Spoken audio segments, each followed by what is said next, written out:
En la hora de la verdad, a través de Radio Red, hoy en la historia.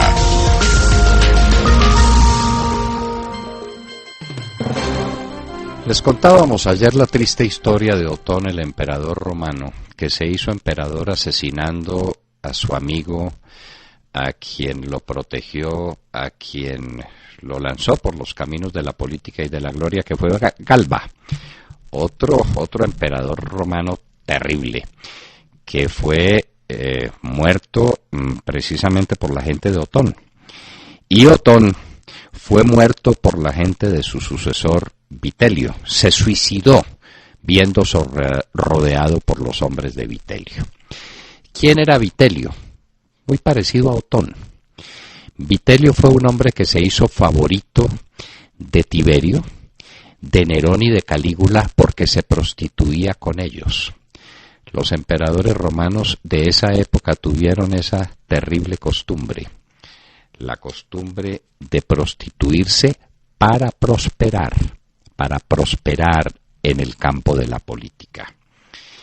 Vitelio, dicen unos que tenía origen muy significativo y otros que tenía un origen muy bajo, pero eso no importa. Lo cierto es que se hizo grande con los favores que le dio Tiberio, con quien se prostituyó también en la isla de Capri.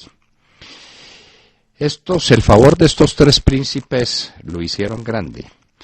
Se casó con la hija de un varón consular que le dio un hijo Petroniano, a quien este hombre asesinó por lo menos a 3 de sus hijos, Vitelio, y asesinó por lo menos a una de sus esposas.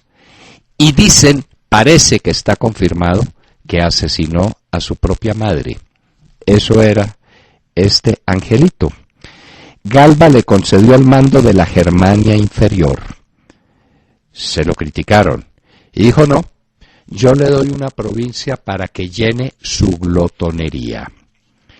Bueno, pues era un glotón. Llegó ante sus tropas, perdonó la ignominia a los soldados degradados, a los acusados perdonó la vergüenza del traje y a los condenados el suplicio, dice el gran historiador Suetonio.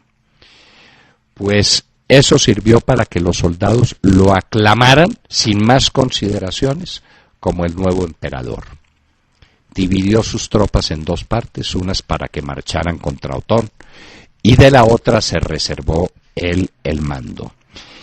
Se enteró en la Galia de la victoria de Betriacum, que fue aquella en la que Otón quedó derrotado y derrotado se suicidó.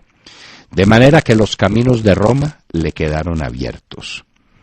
Recorrió todo el espacio entre la Galia y Roma en carros triunfales, cometiendo en todos los sitios las mayores atrocidades. Sus soldados iban violando, robando, y él se moría de la risa ante ese espectáculo. Llegó a Roma al sonido de las trompetas, vestido con el manto de general, ceñida la espada y en medio de las águilas y estandartes. Mostró desde el comienzo un profundo desprecio por las leyes divinas y por las leyes humanas. Sus grandes vicios eran la glotonería y la crueldad. Comía 4 veces al día, pero unas comidas que eran unos banquetes colosales que dejaron historia en Roma, y para poder soportar ese tren de glotonería acudía, perdón, pero lo tengo que decir porque la historia es la historia, a la práctica del vómito. Vomitaba una comida para poderse meter la otra. Era un enfermo de la gula. Y se hallaba siempre dispuesto a ordenar asesinatos y suplicios. Dentro de estas órdenes mandó ejecutar a 2 hijos suyos. Los mandó matar. Y sacaba órdenes como estas porque odió a los astrólogos y a los arúspices. Y sacó esta orden: Vitelio Germánico, se le prohíbe estar en ninguna parte del mundo para las calendas de octubre. ¿Qué tal la manera de condenar a muerte a alguien? Se le prohíbe estar en ninguna parte del mundo para las calendas de octubre. empezaron la sublevación contra Vitelio, sus tropas de Misia y de Panonia. Las tropas de Vespasiano, que rescató el Imperio Romano de tantas ignominias porque fue un gran general. Las tropas de Vespasiano llegaron triunfantes y Vitelio dijo que se entregaba y que simplemente le permitieran la vida y unos millones de sestercios. Sabino y otros partidarios suyos llegaron a recibir el imperio de Vitelio porque Vitelio había reaccionado. Vitelio, que era un desgraciado, se arrepintió y los condenó a muerte, los metió al templo de Júpiter Óptimo Máximo y allá le prendió fuego al templo y los quemó. Obviamente las tropas de Vespasiano siguieron su camino y allá llegaron y encontraron a Vitelio refugiado en su palacio real, solo, abandonado, y dijo que dijeron los historiadores que había trancado la puerta con una cama y un colchón. De allá lo sacaron, obviamente, y lo sometieron al más aterrador suplicio. Lo llevaron por las calles, dándole golpes, jalándole el pelo para levantarle la cara como se hace a los criminales, y finalmente lo cosieron a puñaladas y con garfios lo arrastraron hasta el río Tíber, donde lo lanzaron para que se lo comieran los peces. Esa fue la suerte final de este emperador, Vitelio.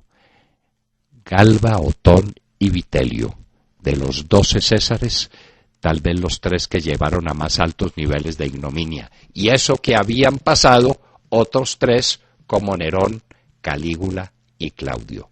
¿Cómo pudo sobrevivir el Imperio Romano a tantas infamias, a tantas inmundicias, a tanta degradación?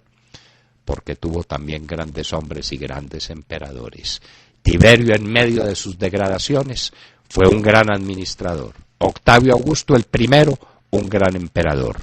Y el que vendrá después de Vitelio, Flavio Vespasiano, otro grande emperador. Roma, dueña del mundo, tenía ejemplares como estos, cuya historia es dura repetir. Pero hay que recordar hasta cuáles niveles de abyección llegaron los emperadores romanos dueños del mundo. Escuchaban hoy en la historia, en la hora de la verdad, en Radio Red a las 9 de la mañana, 3 minutos.